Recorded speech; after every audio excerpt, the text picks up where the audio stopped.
When you're wearing a velvet blazer and hosting a holiday party, it becomes your mission to ensure that it runs smoothly.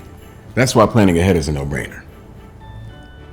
First, serve up your own signature cocktail and make it yours. For example, my exquisite maple bourbon smash with special IceBites.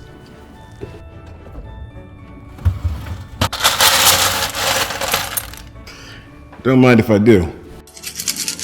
And if you see that the hors d'oeuvres are running low, you can check if you have more. Quick, someone spell hors d'oeuvres. I couldn't spell it either. You can create and play the perfectly curated holiday playlist. You can even add to the celebration by asking your friends to share fun photos to have a constant loop of laughs. Tried and true traditions, they're great, but making new traditions, now that's a part of the fun. Cheers.